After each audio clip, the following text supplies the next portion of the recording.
नमस्कार, हम प्रतिमा चौधरी। दोपहर 3 बजे के भोजपुरी समाचार में स्वागत बा। सबसे पहले प्रमुख समाचार। नेपाली कांग्रेस के 14वां महाधिवेशन की प्रक्रिया आज से शुरू। निर्वाचन प्रतिस्पर्धा लोकतंत्र के गहना भइल सभापति देउबा के कहना।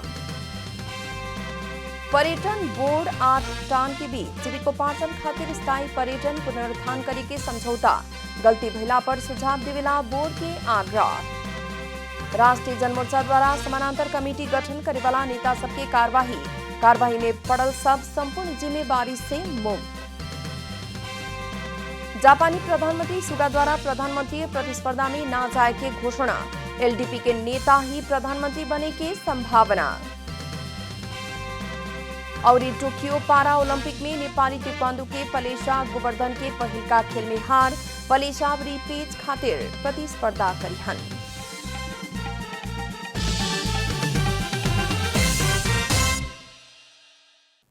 आप पूरा समाचार। नेपाली कांग्रेस के सभापति शेरबहादुर देउबा आज से नेपाली कांग्रेस के 14वां महाधिवेशन की प्रक्रिया शुरू भइल जानकारी दिले बानी। सभापति शेरबहादुर देउबा वीडियो संदेश मार्फत नेपाली कांग्रेस लोकतांत्रिक पद्धति में आधारित पार्टी भइल कहत अधिवेशन निर्वाचन आ प्रतिस्पर्धा लोकतंत्र के प्रमुख गहना भइल बतौले बानी। सभापति देउबा सभी कार्यकर्ता के जिम्मेवार होके अधिवेशन में सहभागी होकेला आग्रह भी कैले बानी। नेपाली कांग्रेसको 14औं महाधिवेशनको प्रक्रियाका आजदेखि औपचारिक रूपमा प्रारम्भ भएको छ।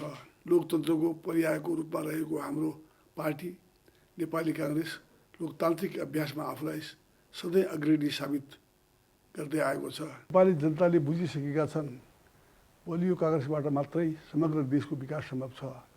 त्यसैले बलियो कांग्रेस समृद्ध देश भन्ने नारालाई साकार पार्न पार्टीका हरेक तहका साथीभाइहरूलाई आग्रह गर्न चाहन्छु। सभापति देउबा आज से शुरू भइल वार्ड अधिवेशन 14वां महाधिवेशन अंतर्गत के पहिल का सीढ़ी भइल कहत सक्रिय आ जिम्मेवार होके सहभागी होखेला आग्रह भी कैले बानी।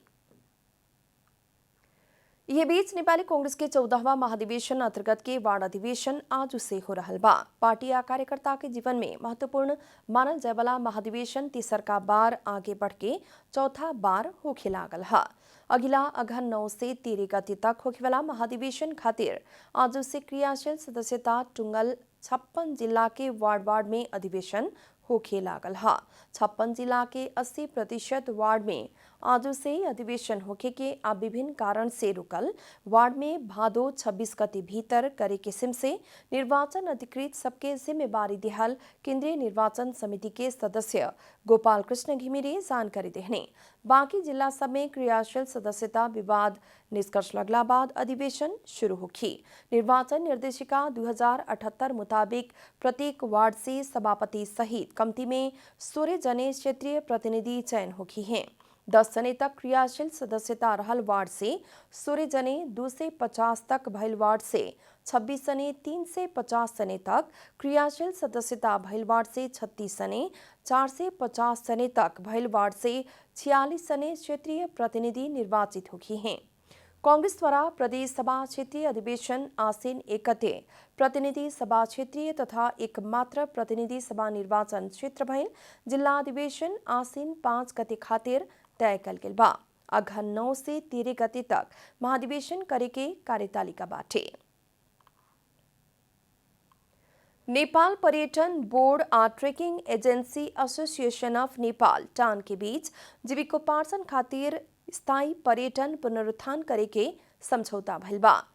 सुक्के काठमाडौँ में आयोजित एक कार्यक्रम में नेपाल पर्यटन बोर्ड आ trekking agency association of Nepal टान के बीच जीविकोपार्जन खातिर स्थायी पर्यटन पुनरुत्थान करे के समझौता भइल है। कार्यक्रम में नेपाल पर्यटन बोर्ड के प्रमुख कार्यकारी अधिकृत डॉक्टर धनंजय रेग्मी नेपाल पर्यटन बोर्ड के गलती भइला पर सुझाव देवेला लेकिन अन्यथा नकारात्मक टीका टिप्पणी न करेला भी आग्रह कैने। वहां के राज्य से ध्यान देवे ना सकल बेरिया पर्यटन बोर्ड द्वारा 70,000 मैंडेट से 1 लाख मैंडेट के काम खोजे के कहल खुद में उदाहरणीय काम भइल बतौले बानी। उहाँ के नेपाल एके भइला से विदेश में जाके प्रचार प्रसार कैला पर एके किस्म के प्रचार करेला भी अनुरोध कैने। प्रमुख कार्यकारी अधिकृत डॉक्टर धनंजय रेग्मी ओ खातिर विस्तृत छलफल करके आगे बढ़े पड़े के भी बताउने। हामी सुध्रिन्छौँ, तर नेगेटिभ टिप्पणी मात्रै गर्नुभन्दा अगाडि आज राज्यले नै त्यति ध्यान दिन नसकेको ठाउँमा पर्यटन बोर्डले 70,000 म्यान्डेजदेखि 1 लाख म्यान्डेजको काम खोज्नु भनेको, दिन सक्नु भनेको आफैमा एउटा उदाहरणीय काम हो जस्तो मलाई लाग्छ। कार्यक्रम में trekking agency association of Nepal के अध्यक्ष खुम बहादुर सुवेदी पर्यटन विकास खातिर समूहगत रूप में काम कर रहल भी बतौले बानी। वहां के पर्यटन व्यवसाय के साथ जुड़ल सभी श्रमिक के सहकार्य आ सहयोग में ही टान से आपन काम आगे बढ़ा रहल भी जानकारी देने। पर्यटन बोर्ड संगे के इस समझौता के काम टान से दक्षित होके बतावत अध्यक्ष सुवेदी सभी साथी के जोड़ के अंतिम में गोल मारे के काम टान के हाथ में रहल बताउने। पूर्ण पर्यटनसँग रिलेटेड श्रमिकहरूलाई रोजगारी दिनुपर्ने छ। हाम्रा पदयात्रा र प्रतारण मात्र होइन, सबैले दिनुपर्ने नेपाल टुरिज्म बोर्डको दायित्व, युएनडीपीले राखेको आफ्नो एउटा उद्देश्य रहेको हुँदा त्यो एउटा टान पनि एउटा पात्र हो। त्यो भित्र चाहिँ पदयात्रा र प्रतारणमा मुख्य हिस्सेदार राखेको छ। अध्यक्ष सुवेदी टान द्वारा अब ढीला ना करके नेपाल पर्यटन बोर्ड के साथ सहकार्य करके पर्यटन विकास और प्रवर्धन के काम के आगे बढ़ावे की भी बतौनी। टान द्वारा काथिक कैल कहवाला सवाल आज समय बतावत अध्यक्ष सुवेदी टान संबंधित सभी निकाय के साथ सहकार्य करके आगे बढ़े के भी बतौले बानी। नेकपा माओवादी केन्द्र के अध्यक्ष पुष्पकमल दाहाल स्थायी कमेटी बैठक बुलौले बानी। आज दोपहर पार्टी केंद्रीय कार्यालय पेरिस्टाना में बैठक बुलावल माओवादी केंद्रीय कार्यालय के सचिव श्रीराम ढकाल जानकारी देने। बैठक 2:30 बजे से जारी बाटे। बैठक में विकसित पिछला राजनीतिक घटनाक्रम के बारे में छलफल होके के साथ ही पार्टी के निर्वाचन कार्यविधि के बारे में भी छलफल हो रहल स्थायी समिति सदस्य लीलामणि पोखरेल जानकारी देने। इससे पहले नेकपा माओवादी केंद्र द्वारा पार्टी विधान बनावल गइल बा, वो विधान अगिला पुस में होखेवाला सम्मेलन से परिमार्जन सहित पारित करे के माओवादी के तैयारी बाटे। भोजपुरी समाचार में आप छोट विश्राम।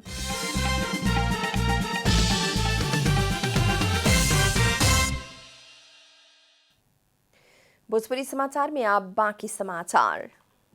राष्ट्रीय जनमोर्चा द्वारा समानांतर कमिटी गठन करे वाला विभिन्नता के नेता के साधारण सदस्य समेत ना रहे किस्म से कार्यवाही कल गई बा।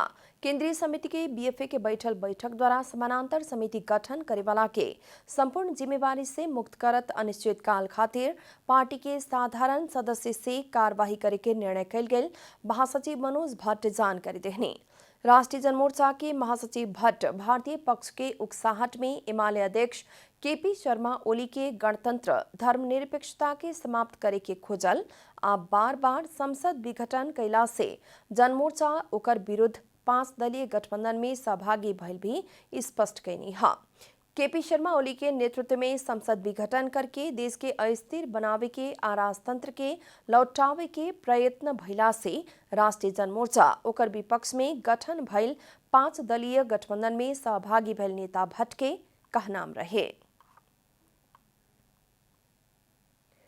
पशुपति क्षेत्र विकास कोष द्वारा 5 महीना से बंद रहल पशुपतिनाथ मंदिर खोले के तैयारी शुरू कल गई बा।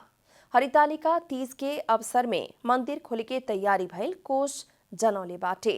मंदिर खोले खातिर संस्कृति, पर्यटन तथा नागरिक उड्डयन मंत्रालय आ जिला प्रशासन कार्यालय काठमांडू के साथ भी परामर्श हो रहल पशुपति क्षेत्र विकास कोष के कार्यकारी निर्देशक डॉक्टर घनश्याम खतिवड़ा जानकारी देने। बीतल वैशाख पहल का सप्ताह से पशुपतिनाथ के मेन मंदिर लगायत देवालय, शिवालय एवं गुजेश्वरी लगायत शक्तिपीठ भक्तजन सब खातिर बंद कल गेल रहे। कोरोना के जोखिम कम होते गैला बाद नेपाली महिला के महान परब हरितालिका 30 के अवसर में ओकर आसपास में ही मंदिर खुला करे के तैयारी भइल है। कोष के आजू बैठे वाला आंतरिक बैठक से 30 से पहले या बाद में मंदिर खोले के निर्णय करे के भी कोष के कार्यकारी निर्देशक डॉक्टर घनश्याम खतिवड़ा जानकारी देने। भौतिक दूरी कायम करके स्वास्थ्य सुरक्षा के मापदंड अपना के पशुपति क्षेत्र खुला करेला लागल निर्देशक खतिवड़ा जानकारी देने। अब आर्थिक समाचार।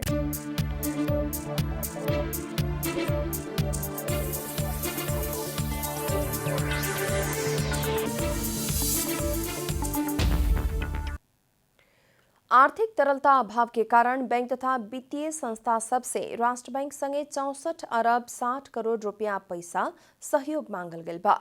राष्ट्र बैंक द्वारा 2 फरक शीर्षक में 33 अरब 25 करोड़ रुपया उपलब्ध करावल गेल बा। सिद्धार्थ अनाबिल बैंक एक सप्ताह खातिर ही ओवरनाइट रिपो उठौले बा।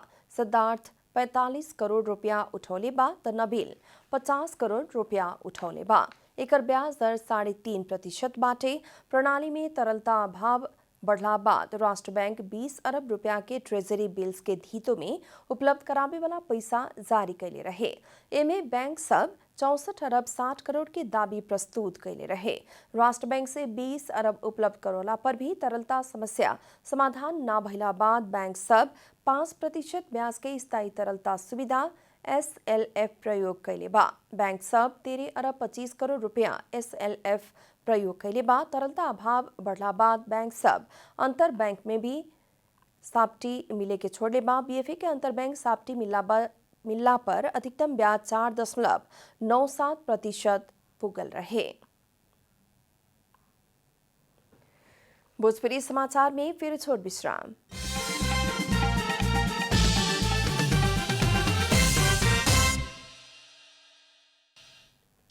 भोजपुरी समाचार में अब अंतर्राष्ट्रीय समाचार।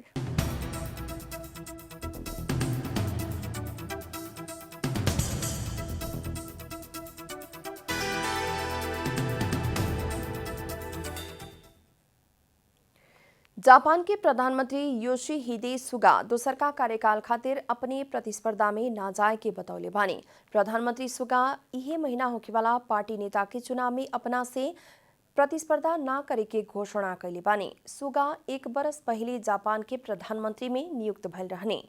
शिंजो आबे के राजीनामा के बाद सुगा जापान के प्रधानमंत्री भइल रहने। सुगा के अप्रूवल रेट सबसे नीचे गइल बेरिया अपने दोसर कार्यकाल खातिर प्रधानमंत्री न बने के घोषणा कैलन हा। कोरोना वायरस के संक्रमण बढ़त समय ओलंपिक गेम्स आयोजना करे के निर्णय से प्रधानमंत्री सुगा के जापान में ही बहुत ही अलोकप्रिय बनौले रहे। सुगा प्रधानमंत्री पद यह कार्यकाल में छोड़े के संकेत कैला संग जापान में शेयर बाजार उच्च दर में बढ़ल बा।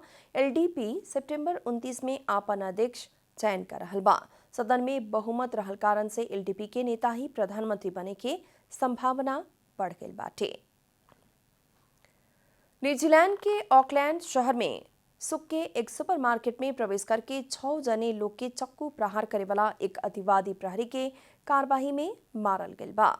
आक्रमणकारी श्रीलंकाली भइल आ इस्लामिक स्टेट आतंकवादी समूह से प्रेरित भइल बतावल जा रहल बा। सुरक्षाकर्मी के निगरानी में राखल कारण से आक्रमणकारी परिचित चेहरा भइल न्यूजीलैंड के प्रधानमंत्री आर्डन जानकारी दिले बानी। कानून बमुजिम ओ व्यक्ति के कारागार में राखे ना मिले रहे। कोरोना संक्रमण के कारण ऑकलैंड में कड़ा लॉकडाउन बाटे। ज्यादातर दुकान बंद बा आ लोग के खाद्यान्न और दवाई किनेला ही छूट देहल गइल बा। सुपरमार्केट में एक जने व्यक्ति से खींचल वीडियो में लगातार 10 राउंड गोली चलल सुनल गइल बाटे। आप खेलकूद समाचार।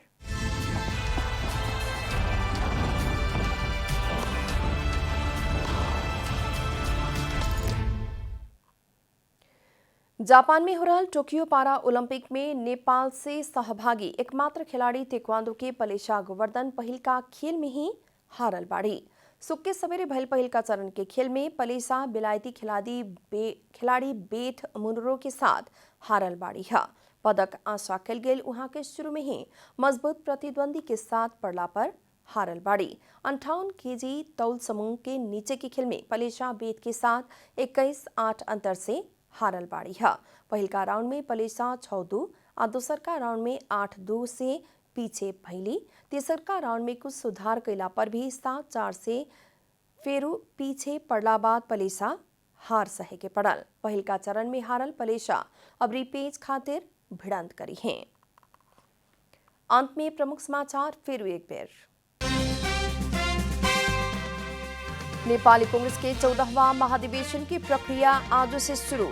निर्वाचन आ प्रतिस्पर्धा लोकतंत्र के गहना भइल सभापति देउबा के कहना। पर्यटन बोर्ड आ टान के बीच जीविकोपार्जन खातिर स्थायी पर्यटन पुनरुत्थान करे के समझौता। गलती भइला पर सुझाव देवेला बोर्ड के आग्रह। राष्ट्रीय जनमोर्चा द्वारा समानांतर कमेटी गठन करे वाला नेता सबके कार्यवाही में पड़ल सब संपूर्ण जिम्मेवारी से मुक्त। जापानी प्रधानमंत्री सुगा द्वारा प्रधानमंत्री प्रतिस्पर्धा में ना जाए के घोषणा, एलडीपी के नेता ही प्रधानमंत्री बने की संभावना। और टोक्यो पारा ओलंपिक में नेपाली ताइक्वांडो के पलेशा गोवर्धन के पहिलका खेल में हार, पलेशा पेज खातिर भिड़ंत करे हैं।